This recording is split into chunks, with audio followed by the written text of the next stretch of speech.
everyone, welcome to Hedgehog. Hello, hope you're having a crafty day. So today I wanted to talk to you about mask paper. So this is part of our series of tutorials on kind of the basics and the tools that we use in card making and paper crafting. Now, masking paper is something I talk about a lot and sometimes I use it, but I don't think I've ever really explained why and some of the things you can do it. So do hop on over in the description. I popped a link to the LDRS blog where I have explained more about masking paper I've used in the past, and why this one is a little bit different. Now, if you subscribe to the Hedgehog Hollow Box, I'll make sure there are links at the end of the video and in the description for you. This month was an LDRS month, so you had coupons to the LDRS store. You got some LDRS of the hybrid inks that we talked about in the last video. And also you got this gorgeous, lovely Mini Winnie stamp set. So it was Minnie and her puppy, who we named Wilbur.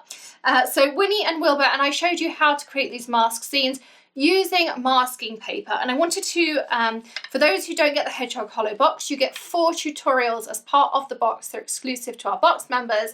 But I really wanted to talk to you more about masking scenes and why masking paper is so great. So when we made our furry texture, I applied some liquids and things to Wilbur.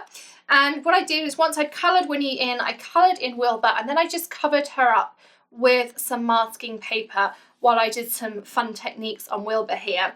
But I also, if you notice, Winnie stands slightly behind Wilbur, and I managed to get that so there's none of her hairline in Wilbur's fur here. And I did that with masking paper. And as I say, I've been through lots of different masking papers in my time, and I do love the LDRS one. And she sent me some to try out. And it's a little bit different to any others you might have worked with before. So you get half card front, so this is card front size, half 8.5 by 11 roughly in size, and it's a bit thicker, so it actually has a cardboard backing on it. Most of them only have a paper backing. That means I can put it through my ScanNCut, and I've created some masks here using my ScanNCut. I can also pop it through my die cutting machine, so I've die cut these puppies using the lovely clear die and stamp set here, the new puppy time.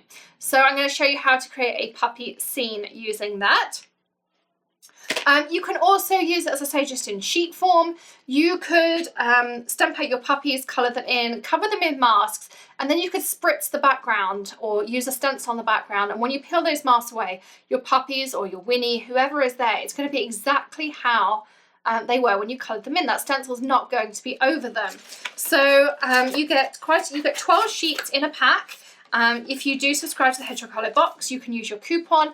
Otherwise, it's still a really great price in the LDRS Creative Store. If you wanted some kits, there are still a few left. As I said, I'll put that link there for you as well. And we're going to be working with the hybrid ink cubes. So this is the same hybrid ink that I showed you in my last tool video for LDRS.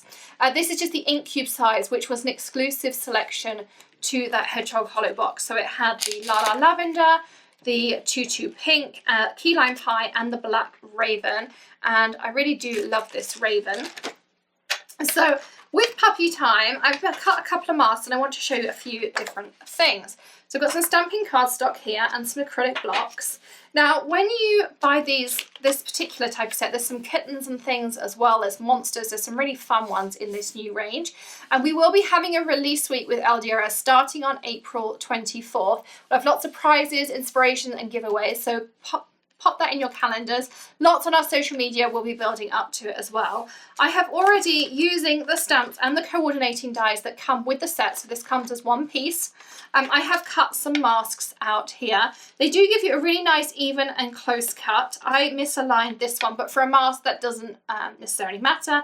I usually pop some post-it tape down, so these 3 came out perfectly. And then I've also cut some masks using my ScanNCut, and I'll show you why I tend to cut all of my masks with my ScanNCut as well. So first of all, let's stamp down any puppy. Let's use this one in the front here. And so I'm just going to ink this up.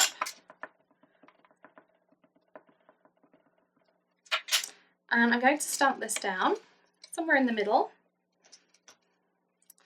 Now, I'm going to take, this is the mask that I cut using the dies.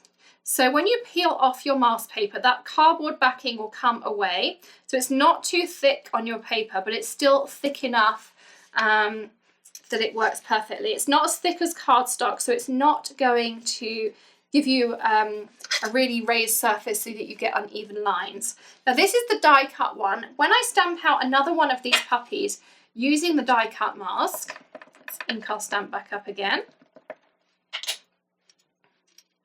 And I'm going to raise it up a little bit.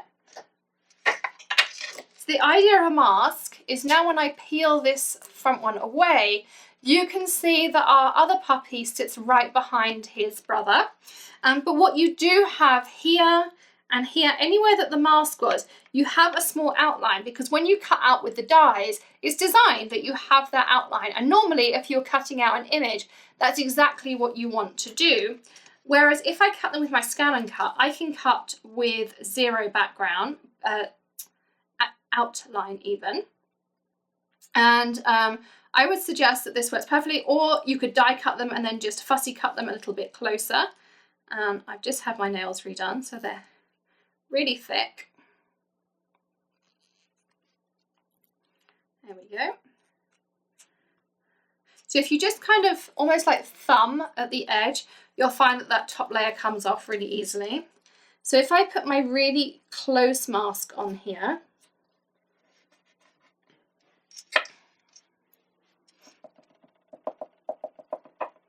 and we'll ink our puppy back up again. And so I'm going to stamp this side with that close mask, and then I lift up my mask this side. This puppy's lines line up. So you can see this side on the right here has a little bit of a gap, whereas this side is perfectly close. So absolutely, the dies are great for cutting it out, but I would suggest just either fussy cutting in there a little bit tighter, particularly on any edges where you think you're going to overlap, or if you prefer, you could of course use the ScanNCut as well.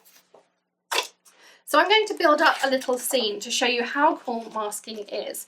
So let's start out with our first puppy. We'll use this one again in the middle. He works really nicely as a centerpiece. So when you're masking a scene, you want to work from front to back. So whoever you'll see the most of is who you are going to stamp first. And sometimes it's worth just laying out your stamps, and then sometimes I just snap a picture with my smartphone. I've got an iPhone here. And then what I do is I work out what stamp is on the top, and I stamp that one first, and I can see where each stamp is, and I stamp those out in that order. So I'm going to pop his mask back on again. And then I'm going to take this other lovely little puppy here.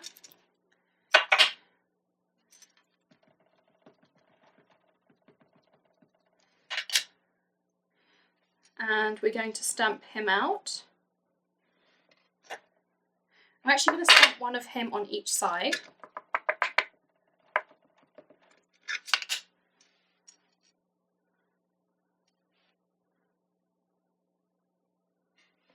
Like so. And then I'm going to take his mask.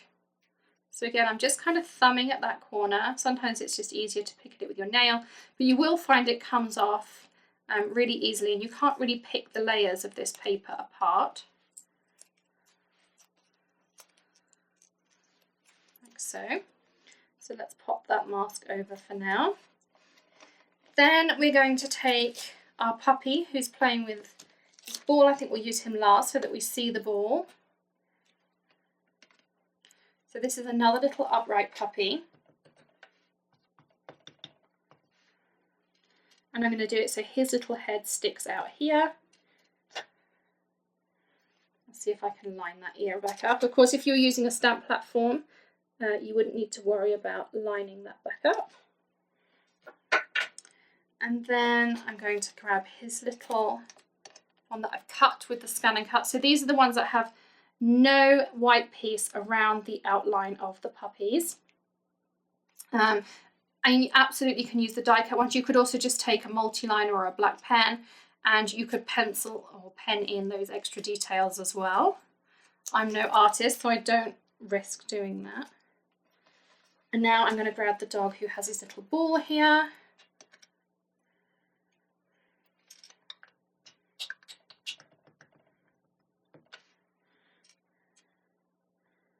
And I'm going to do that so he is standing there. And then we're going to work on the other side. So I'm going to pop this mask down on this side. And I think we'll then take this puppy who has his little ball.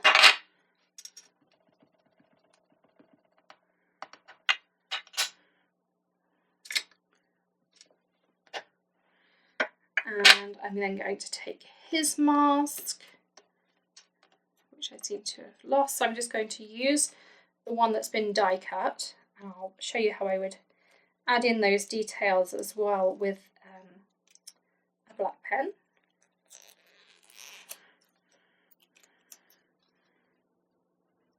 The other thing you can do is if it's just one side, you can very much make sure that you line up the edge of your die cut image with the edge of your stamped image. There's definitely room to do that.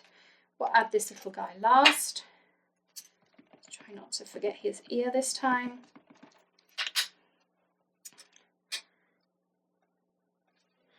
So again, I'm going to stamp him out. So when I now remove all of these masks,